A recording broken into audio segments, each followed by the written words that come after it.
dove si vive bene e il turista viene e porta tanti soldi, varrebbe la pena trattenerne qualcuno per far venire ancora più turisti e per vivere ancora meglio.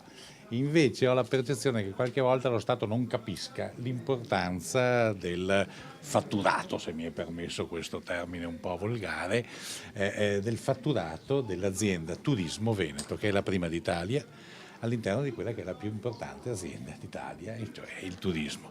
Ecco, per cui ecco quello che io chiedo a un ministero che qualche anno fa si diceva che si doveva abolire, no? E visto che c'è, faccia qualcosa di utile per il turismo in Italia, tenendo conto che più del 16% è fatto soltanto nel Veneto. Quindi noi abbiamo bisogno di leggi più snelle, meno burocrazia, meno lentezze.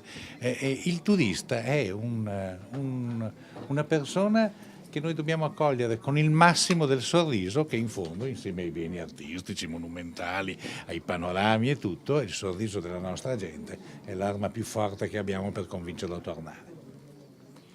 Presidente, adesso c'è il piano casa, quindi si possono allargare anche gli alberghi volendo.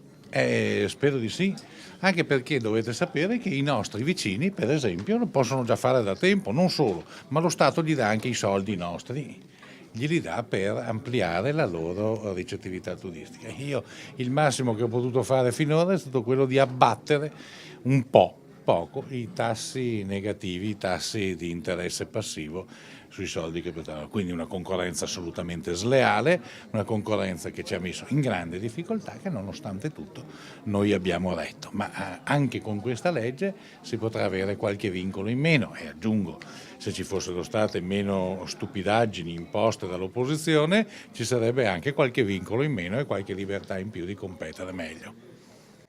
Non si è parlato solo di Giorgione, che è uno dei grandi ormai ricorrenti avvenimenti culturali della nostra terra. Io devo dire che costando pressappoco la stessa cifra, un viaggio alle Maldive e un viaggio in Veneto, no. Che cosa offriamo di più? Offriamo, fra le altre cose, anche avvenimenti culturali di questa portata. E quindi ecco il vero segreto, la valorizzazione dei beni culturali e monumentali che noi abbiamo sul nostro territorio. Infine il paesaggio è l'altro grande elemento culturale. Le mostre, le grandi mostre, i grandi avvenimenti, non le cose insignificanti. I grandi avvenimenti hanno significato moltissimo per attrarre il turista, anche il turista più sofisticato, più raffinato, più distinto, insomma, il turista migliore è quello che tutto il mondo si contende.